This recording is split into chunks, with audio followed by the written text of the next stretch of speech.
တိုင်းတစ်ထောင်တန် campaign ဆိုရင်ချက်ချင်းတရက်ထဲနဲ့အောင်သွားတာပေါ့ပြောရရင်အဲ့လိုမျိုးပေါ့အချိန်မကောင်းစရာပေါ့နော်အဲ့တော့ကြားနိုင်ပါမလားတော့မသိဘူးသူတို့တွေအမျှမှန်းပြီးတော့ဝင်နေရတာတွေရှိလိမ့်မယ်အဲ့တော့ဟိုမှာဒါကင်းနီပြည်နယ်ထဲမှာဘုံတန်အမြောက်တန်တွေဖြစ်တဲ့အတွက်အမျှဝေတန်တွေတိုးမပေါက်ဘူးဖြစ်နေဦးမယ်ပေါ့မင်္ဂလာပါဒီနေ့ကတော့အော်တိုဘာလ19ရက်နေ့2025ခုနှစ်ဖြစ်ပါတယ်ဒီနေ့မှလည်းတင်ထူးတွေရှိတယ်ပေါ့နော်ပထမဆုံးတော့ကျွန်တော်တို့ဒါကင်းနီပြည်နယ်ကသတင်းကောင်းလေးပြောမယ်ပေါ့နော်အဲ့ဒါကင်းနီတိုက်ပွဲတွေအတွင်းမှာဒါစစ်ကောင်စီရဲ့ပေါ့နော်ဘုံမှုပိုကြီးမူဘကပေါ့နော်မူဘကဘုံမှု option နေပေါ့နော်သူဆိုရင်ဒါအောင်မင်းသူတည်ဆုံးသွားတဲ့ဟာပေါ့နော်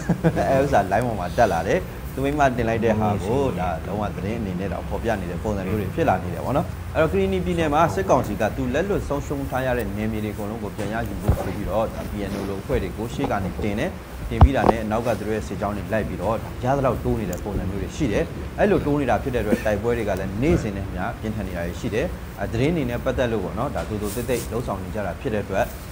သတင်းတွေတက်လာတာမရှိဘူးတိတ်ပြီးတော့မရှိဘူးအရင်လုံးမတက်လာတော့ဘူးပေါ့နော်ဒါပေမဲ့လည်းမြေပြင်မှာတော့တိုက်ပွဲတွေဇက်တိုက်ကိုဒါပြင်းထန်နေတာရှိတယ်စစ်ကောင်စီဘက်ကဒီဘောလခဲလိုနေရာမျိုးတွေဖားဆောင်လိုနေရာမျိုးတွေဒါမျိုးတွေအထိပေါ့နော်လိုက်ပြီးတော့သူတို့တွေရယူကိုစူးစမ်းနေတာရှိတယ်ပေါ့အဲတော့ကျွန်တော်မလို့ဒါမြေပြင်မှာတိုက်ပွဲတွေကတော့ဇက်တိုက်ရှိနေတော့မယ်အဲ့တော့တချို့နေရာတွေကိုစစ်ကောင်စီဘက်ကပြန်ပြီးတော့ထိန်းချုပ်နိုင်တာတွေရှိသလိုပေါ့နော်ရသလောက်ပုံစံမျိုးနဲ့စစ်ကောင်စီကအသေးခံပြီးတော့တိုးနေတာဖြစ်တဲ့အတွက်မြေပြင်မှာတော်တော်ကိုသူတို့ဒါအထိလိုက်တိတ်ဆုံးနေများတယ်ဗျာတပ်ဖွဲ့တွေနဲ့ပြောရတိုင်းလည်းအဲ့လိုပဲဒီကောင်းလေးဟာဘလို့တော့မှတက်နေရလည်းမသိဘူးပေါ့နော်ဟာတေတဲ့ဟာပြက်တဲ့ဟာမနေဘူးပေါ့နော်တချို့ဆိုရင်ဒါလုံးဝတေလူမျိုးပါနေရာတွေကိုမှန်တယ်ပေါ့နော်ဒါပေမဲ့လုံးဝမတေဘဲနဲ့ပေါ့နော်ရှေ့ဆက်ပြီးတော့မဲတိုးနိုင်လောက်တိုးနေဟာဇွန်လီကားတွေလိုမျိုးပဲပေါ့နော်အဲ့လိုပုံစံမျိုးကြီးနဲ့တက်နေတာတွေတော့ရှိတယ်ဆိုပြီးတော့ဒါတန်တော်နဲ့ပြောကြရရှိတယ်ဒါကသူတို့ကဒါသွားပြီးတော့ဒါအမွန်းတင်နေတဲ့ပုံစံမျိုးမဟုတ်ဘူးပေါ့နော်ဒီကောင်းနေငွေဆွေးဝါးတွေတုံးပြီးတော့တိုက်ခိုင်းနေတယ်ဆိုတဲ့အကြောင်းသိစေချင်လို့ပြောပြတာပေါ့နော်ဒါဟိုနေ့ကဆိုလဲဒါယူနီကွန်အဖွဲ့ကပေါ့နော်စစ်ကောင်စီနေသွားတဲ့နေရာတွေရဲတွေနေသွားတဲ့နေရာတွေကိုဒါဝင်ပြီးတော့ရှင်းလင်းတဲ့ခါကျတော့ဒါမွေးဆွေးဝါးတုံးထားတဲ့ဘူးတွေပလုံးတွေမိကျစ်တွေဘာညာအဲ့လိုဟာတွေကစား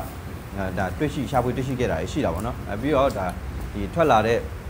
စစ်ကောင်စီဘက်ကဒါပတ်ပြောင်းလာတဲ့သူတွေဒါမှမဟုတ်လည်းလင်းဝင်လာတဲ့သူတွေဒါမှမဟုတ်လည်းထွက်ပြေးလာတဲ့ပတ်စတွေဆိုလည်းပြောတယ်ပေါ့နော်ဒီမွေးဆွေးဝါးနဲ့ပတ်သက်လို့စစ်ကောင်စီဘက်ကတော်တော်လေးကိုဖွင့်ပြပေးထားတဲ့ပုံစံမျိုးအကြိုက်သုံးကြိုက်လုပ်ပြီးတော့မှဒါတိုက်ပွဲကိုဝင်ခိုင်းနေတဲ့ပုံစံမျိုးတွေသိရတယ်